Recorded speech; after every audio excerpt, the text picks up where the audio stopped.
तो good morning सभी को। आज की क्लास में हम समझेंगे कि हाई वोल्टेज जो ट्रांसमिशन किया जाता है वो हाई वोल्टेज पर ही क्यों किया जाता है। तो ट्रांसमिशन में हमने समझा था कि जो हमारा जनरेशन होता है वो 11,000 होता है या 11 kV होता है। फिर इसको एक ट्रांसफार्मर की सहायता से स्टेप अप किया जाता है, यानी वोल्टेज को बढ़ाया जाता है। कितना? 220 में या 133 में या 132 में, है ना, या 720 में। इतने वोल्टेज पे, हाई वोल्टेज पे क्या किया जाता है? बढ़ाया जाता है। फिर अगले स्टेप में ही वोल्टेज को क्या कर दिया जाता है? घटा दिया जाता है। 132 को 66 में, 33 में, फिर 33 को 11 में, 11 को फिर 444 में। तो वोल्टेज को यहाँ से बढ़ा के फिर यहाँ कम किया जाता है। ऐसा क्यों किया जाता है? तो मतलब जो ट्रांसमिशन होता है अपना, तो यहाँ तक ट्रांसमिशन होता है अपना, तो टोटल ट्रांसमिशन जो होता है हाई वोल्टेज पे होता है। तो ऐसा क्यों करते हैं? हमें जब 11,000 बना लिया है तो यहाँ से 11,000 डायरेक्ट यहाँ दे देते हैं और फिर 11 को आप 440 में कर लो। तो ये जो काम किया जाता है क्यों किया जाता है? तो इसका मेन उद्देश्य होता है लाइन जो करंट होती है उसको कम करना। अगर लाइन करंट ज़्यादा रहेगी तो उससे बहुत सारे लॉसेस होंगे। तो सबसे पहले देख लेते क्या क्या लॉसेस होंगे। तो एक पावर का आपने फार्मूला पढ़ा होगा, P बराबर V/I/cos∅। तो ये सिंगल फेज के लिए होता है और यहाँ पास क्या होता है? फेज वोल्टेज और फेज करंट होती है। लेकिन जब 3 फेज की बात करेंगे तो 3 का गुणा कर देंगे तो √3 गुणा कर देंगे और क्या आ जाएगा यहाँ पास? लाइन वोल्टेज और लाइन करंट आ जाएगी। अगर 3 फेज की बात करेंगे तो ये तो 3 फेज का फार्मूला है आपका। अगर सिंगल फेज का होता तो ये हटे होते। ठीक है, तो यहाँ से हम I बराबर क्या निकाल लिए? फार्मूले में निकाल लिए। तो क्या आ गया? P/, आ गया √3 इंटू VL/cos∅। अब अगर हम करंट का मान बढ़ाएंगे, अगर वोल्टेज का मान घटाएंगे तो ऑटोमेटिक है करंट का मान बढ़ेगा। जब करंट का मान बढ़ेगा तो पावर फैक्टर का मान क्या होगा?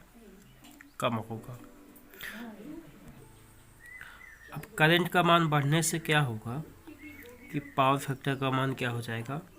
घट जाएगा। पावर फैक्टर का मान घटेगा और बहुत सारी चीज़ें होंगी। जैसे मान लीजिए करंट का मान अगर बढ़ गया है तो जो आप चालक ले रहे थे, कंडक्टर ले रहे थे, तो पहले पतला से भी काम चल जाता, लेकिन अब उसको मोटा लेना पड़ेगा, है ना। कंडक्टर जब मोटा करेंगे तो उसका वेट बढ़ जाएगा। वेट बढ़ने से दो टावरों के बीच की दूरी बढ़ जाएगी। आई का मान बढ़ने से कॉपर लॉस भी बढ़ जाएगा, वोल्टेज ड्रॉप भी बढ़ जाएगा, वोल्टेज रेगुलेशन बढ़ जाएगा, सहायक उपकरण की साइज बढ़ जाएगी और पावर फैक्टर तो गड़बड़ हो ही रहा है ना। तो ये सब लॉसेस हो जाएंगे, है ना। कि जैसे मान लीजिए कि किसी पाइप से आप पानी ले जा रहे हैं तो पानी की मात्रा आप बढ़ा देंगे तो क्या होगा? पानी की मात्रा बढ़ाएंगे तो पाइप का भी लेंथ मोटाई उसकी बढ़ानी पड़ेगी, कि नहीं बढ़ाएंगे तो फट जाएगी पाइप। उसी प्रकार करंट का भी मान अगर बढ़ाएंगे तो चालक का भी मोटाई हमको क्या करना पड़ेगा? बढ़ाना पड़ेगा, है ना। इसीलिए हम क्या करते हैं कि वोल्टेज को बढ़ा देते हैं। तो वोल्टेज को जब बढ़ा देते हैं तो करंट का मान क्या हो जाता है? घट जाता है। अब करंट का मान समझ लीजिए यहाँ पास घट गया है तो ऑटोमेटिक पावर फैक्टर का मान क्या हो जाएगा? बढ़ जाएगा। अब करंट का मान घटने से क्या होगा? कंडक्टर की साइज पतली ले सकते हैं, पहला बेनिफिट ये है। दूसरा क्या है कि दो टावर के बीच की दूरी को आप बढ़ा सकते हैं। कैसे बढ़ा सकते हैं? कि जब हमने कंडक्टर पतला ले लिया तो उसका भार कम हो गया। जब भार कम हो गया तो पोल की संख्या क्या कर सकते हैं, है ना, कम कर सकते हैं, कम पोल लगेंगे। इसी प्रकार कॉपर लॉस भी आई पे डिपेंड करता है। तो आई का मान अगर क्या होगा? घटेगा तो कॉपर लॉस में भी कमी आएगी। इसी प्रकार वोल्टेज ड्रॉप, लाइन में जो वोल्टेज ड्रॉप होता है वो भी आई पे डिपेंड करता है, आर के साथ साथ। तो आई का मान घटेगा तो इसका भी मान घट जाएगा। ये सुधर जाएगा तो वोल्टेज रेगुलेशन भी सुधर जाएगा। सहायक उपकरण जैसे मान लीजिए बटन आप कितनी ले रहे थे, 5 एम्पियर के ले रहे थे। अगर धारा का मान बढ़ा देंगे तो वही 5 वाली 15 के लेने पड़ेगी, है ना।